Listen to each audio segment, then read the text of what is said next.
کوئی نیت، اس وجہ سے اس کو ذرہ برابر بھی ثواب وضو کا نہیں ملے گا. وضو کا ثواب، اس سے کیا پتہ چلا کہ صحیح عمل کے لیے بھی ثواب کی نیت ضروری ہے. عبادت کی نیت کی ہو، ثواب کی نیت سے آپ نے عمل کیا ہے تو ثواب ملے گا، ورنہ ثواب نہیں ملے گا.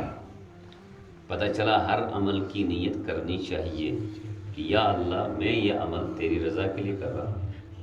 اب اس عمل میں نماز بھی ہے، اس عمل میں روزہ بھی ہے، زکوٰۃ بھی ہے، حج بھی ہے، اور اس عمل میں گھر میں کھانا بچوں کو کھلانا بھی ہے،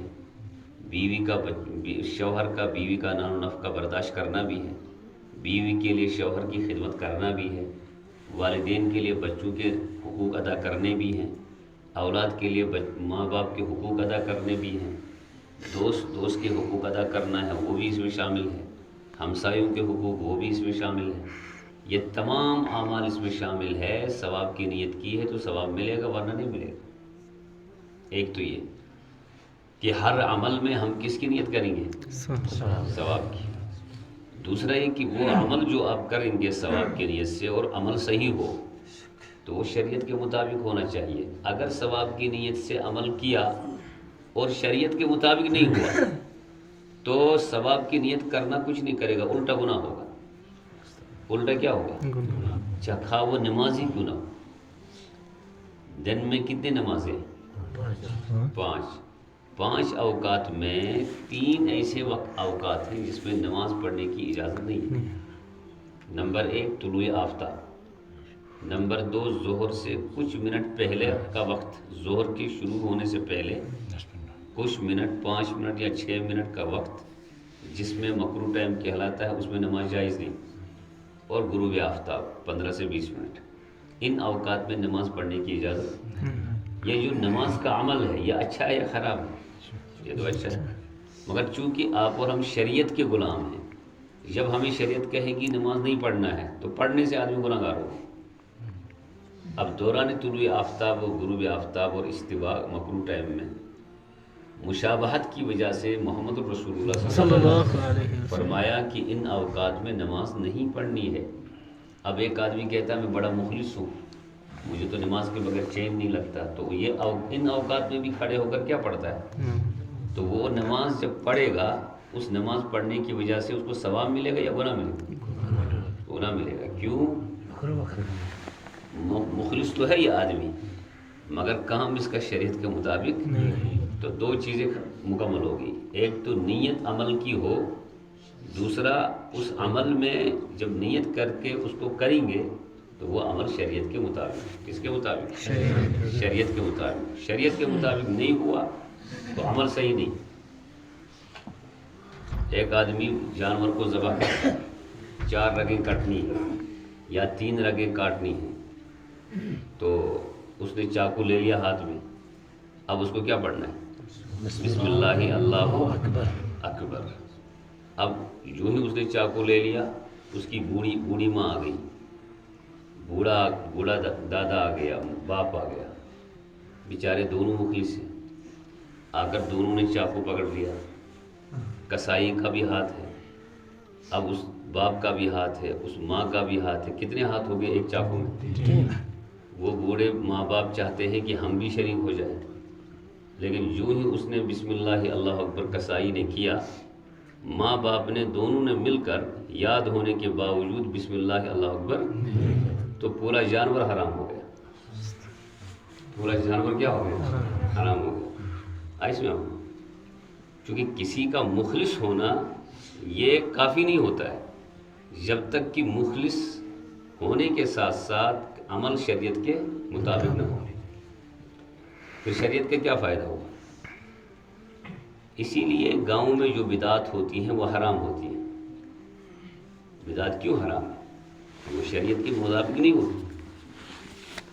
مثلا ایک آدمی جب اذان پڑھتے ہیں تو اذان پڑھنے میں یوں ہی پڑھتے ہیں اشہد ان محمد رسول اللہ، تو ایک آدمی محبت رسول میں انگوٹھا چومتا ہے. یہاں دلیل ولیل میں نہیں ہے یہ سب چیزیں، تو اس لیے تو اللہ کا بچا ہوا ہے ماشاءاللہ، مگر یہ کرنے والا محبت کرتا ہے، حضور کی محبت میں ہی تو کرتا ہے نا. محبت کو اگر دیکھے تو جائز ہونا چاہیے، مگر چونکہ یہ عمل مخلصانہ طور پر تو کر رہے ہیں لوگ، مگر شریعت کے خلاف ہے، یہ صحابہ نے نہیں کیا، قرآن میں نہیں ہے، حدیث میں نہیں ہے، اس وجہ سے یہ بدعت بن گئے۔ کیا بن گیا؟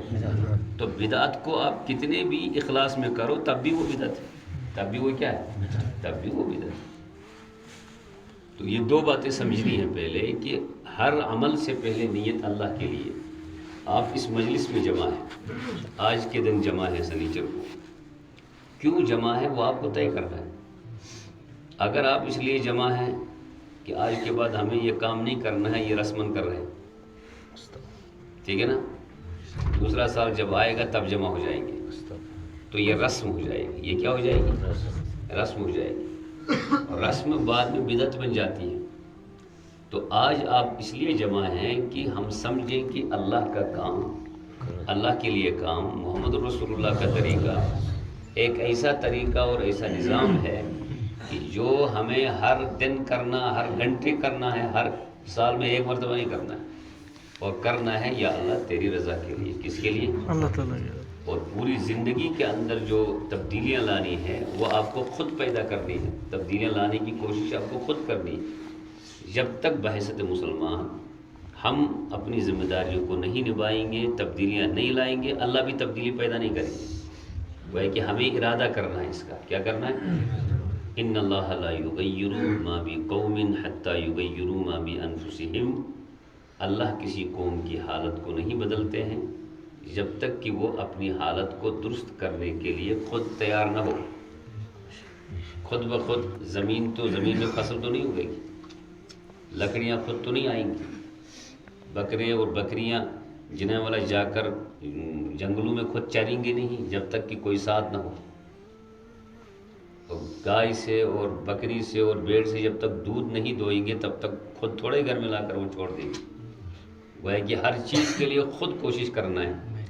سب سے بڑا جو نظام، سب سے بڑا کیا کہتے ہیں بوجھ آپ پر، ہم پر، یا ذمہ داری کہیں، وہ ہے دین کے معاملے میں محنت کرنا، کلمے کی محنت کرنا، ایمان کی محنت کرنا، قرآن کو پڑھنا، قرآن کو سمجھنا، قرآن پہ عمل کرنا، قرآن کی دعوت کو پیش کرنا۔ یہ آپ کی میری کیا ہے؟ ذمہ داری ہے۔ اگر اس ذمہ داری میں ہم خود ہی کوشش نہیں کر رہے ہیں، اس کا مطلب یہ ہے کہ ہم دن بدن پیچھے چلے جائیں گے، پھر آگے جا کر ہمارے لیے مسائل کھڑے ہو سکتے ہیں، اور جتنے آپ کمزور ہوں گے اتنی نئی نسل کمزور ہوتی چلی جائے گی، جتنے آپ مضبوط ہوں گے اتنی نئی نسل کیا ہوگی؟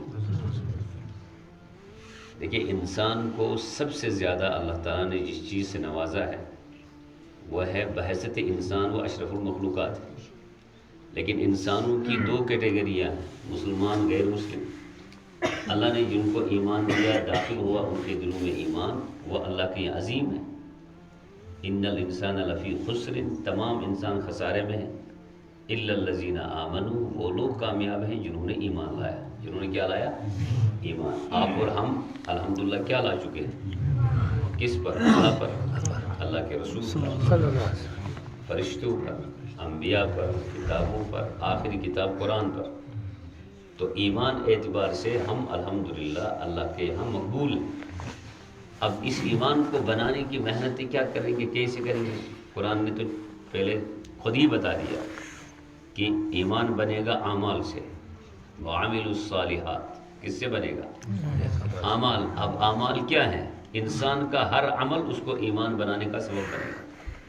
سب سے بڑا وسیلہ اللہ کے قرب کا انسان کا عمل۔ انسان کا کیا ہے؟ نماز پڑھنے سے اللہ قریب ہوگا، نوافل پڑھنے سے اللہ قریب ہوگا، زکوٰۃ دینے سے اللہ کے ہم قریب ہو جائیں گے، اور اسی طرح رمضان کے روزے رکھنے سے ہم اللہ کے قریب ہو جائیں گے۔ گویا کہ اعمال یہ وسیلہ ہے، یہ کیا ہے؟ اللہ کے قرب کا۔ ہم اگر عمل نہیں کریں گے تو ہمیں کوئی فائدہ نہیں ملے گا۔ دوسری بات یہ کہ دنیاوی ضروریات کے مطابق جو ہم عمل کرتے ہیں، اگر وہ اپنی خود غرضی کے لیے کرتے ہیں، خود پرستی میں اس میں مبتلا ہیں، آپ کی ضرورت پوری تو ہوگی مگر آخرت کے اعتبار سے کچھ نہیں ملے گا۔ تو اسی لیے کہا ہر وہ عمل جو جائز عمل ہے، اگر وہ ہم کر رہے ہیں وہ اس لیے کریں گے کہ ہم اللہ کو راضی کریں گے۔